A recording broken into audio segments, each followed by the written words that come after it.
사도행전 9장. 사울은 여전히 주의 제자들을 위협하며 죽일 기세였다. 그는 대제사장에게 가서 다마스쿠스에 있는 회당들에 보내는 편지를 써달라고 했다. 그것은 그 길에 속한 사람을 찾아내면 남자 여자 할 것 없이 묶어서 예루살렘으로 끌고 오려는 것이었다. 그가 길을 떠나 다마스쿠스에 가까이 이르렀을 때 갑자기 하늘에서 빛이 번쩍이며 그의 주위를 비추었다. 그는 땅에 쓰러졌다. 그때 사울, 사울, 왜 나를 박해하느냐? 하고 말하는 음성이 들려왔다. 그가 주여 누구십니까? 하고 묻자 그분이 말씀하셨다. 나는 네가 박해하고 있는 예수다. 일어나 도시로 들어가거라. 그러면 네가 해야 할 일을 일러줄 사람이 있을 것이다. 그와 함께 가던 사람들은 음성 같은 소리는 들리는데 아무도 보이지 않아 아무 말도 못하고 서 있었다. 사울은 땅에서 일어나 눈을 떴으나 아무것도 볼 수 없었다. 그래서 그들이 그의 손을 잡고 다마스쿠스로 데려갔다. 그는 3일 동안 아무것도 보지 못했고 먹지도 마시지도 않았다.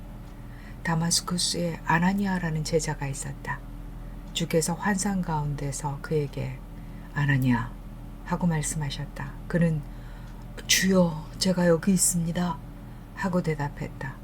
주께서 말씀하셨다. 일어나 고든 길이라는 거리로 가서 유다의 집에 있는 타루수스의 사울이라는 사람을 찾아라. 그가 지금 기도하고 있는데 환상 가운데서 아나니아라는 사람이 들어와 자기에게 손을 얹어 다시 볼 수 있게 해주는 것을 보았다. 그러자 아나니아가 말했다. 주여, 저는 그 사람이 예루살렘에 있는 주의 거룩한 자들에게 온갖 해를 끼쳤다는 말을 여러 사람에게서 들었습니다. 그리고 그는 주의 이름을 부르는 이들을 모두 잡아들일 권한을 수제사장들에게서 받아가지고 여기 와 있습니다. 주께서 그에게 말씀하셨다. 가거라. 그 사람은 내 이름을 이방 사람들에게 그리고 왕들과 이스라엘 자손들에게 전하도록 선택된 나의 그릇이기 때문이다. 그가 내 이름을 위해 얼마나 많은 고난을 겪어야 하는지 내가 그에게 분명히 보여줄 것이다. 그래서 아나니아는 가서 그 집에 들어가 그에게 손을 얹으며 말했다. 사울 형제, 당신이 오던 길에 당신에게 나타나신 주 예수께서 당신이 다시 보고 성령으로 충만해지게 하시려고 나를 보내셨습니다. 그러자 즉시 사울의 눈에서 비늘처럼 보이는 것이 떨어지면서 다시 보게 되었다. 그리고 그는 일어나 침례를 받았으며 음식을 먹고 힘을 얻었다. 그는 며칠 동안 다마스쿠스에 있는 제자들과 함께 지낸 뒤 곧바로 회당에서 예수께서 하느님의 아들이라고 전파하기 시작했다. 그의 말을 듣는 이들은 모두 몹시 놀라 말했다. 저 사람은 예루살렘에서 그 이름을 부르는 이들을 마구 짓밟던 자가 아닌가? 여기 온 것도 그들을 붙잡아 수제사장들에게 끌고 가려는 것이 아닌가? 그러나 사울은 계속 더욱더 힘을 얻어 그분이 그리스도이심을 논리적으로 증명하여 다마스쿠스에 사는 유대인들을 당황하게 했다. 많은 날이 지난 뒤 유대인들은 그를 없애버리려고 음모를 꾸몄다. 그러나 그들의 음모가 사울에게 알려졌다. 그들은 그를 없애버리려고 밤낮으로 성문들을 지켜보고 있었다. 그래서 그의 제자들이 그를 데려다가 밤에 광주리에 실어 성벽에 구멍을 통해 내려보냈다. 그는 예루살렘에 도착하여 제자들과 함께하려고 노력했으나 그들은 모두 그를 두려워했다. 그가 제자라는 것을 믿지 않았기 때문이다. 그러자 바나바가 도우러 와서 그를 사도들에게 데려갔다. 바나바는 어떻게 사울이 길에서 주를 보았고 주께서 그에게 말씀하셨는지 그리고 어떻게 그가 다마스쿠스에서 예수의 이름으로 담대하게 말했는지를 그들에게 상세히 이야기해 주었다. 사울은 그들과 함께 지내면서 예루살렘을 자유롭게 다니며 주의 이름으로 담대하게 말했다. 그리고 그리스어를 하는 유대인들과 이야기도 하고 토론도 했다. 그러나 그들은 사울을 없애버리려 했다. 형제들은 그것을 알아차리고 그를 카이사레아로 데리고 내려가서 타루스스로 보냈다.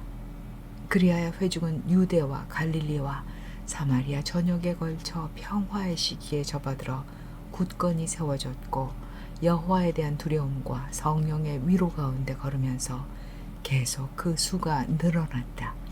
베드로는 모든 지방을 다니다가 루다에 사는 거룩한 자들에게도 내려갔다. 거기서 애니아라는 사람을 만났는데 그는 몸이 마비되어 8년 동안 침상에 누워 있었다. 베드로가 그에게 말했다. 애니아, 예수 그리스도께서 당신을 고쳐주십니다. 일어나서 침상을 정돈하십시오. 그러자 그가 즉시 일어났다. 루다와 샤론 평지에 사는 이들이 모두 그를 보고 주께로 돌아섰다.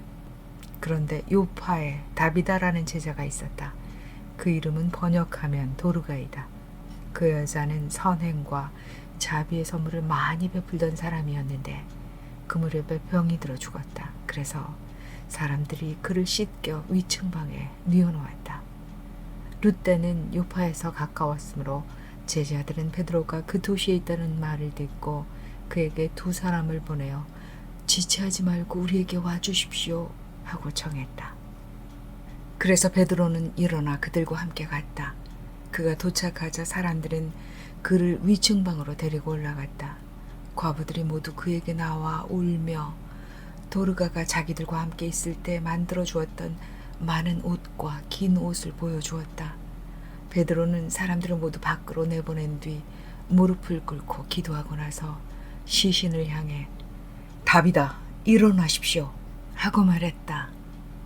그러자 그가 눈을 떠서 베드로를 보고는 일어나 앉았다.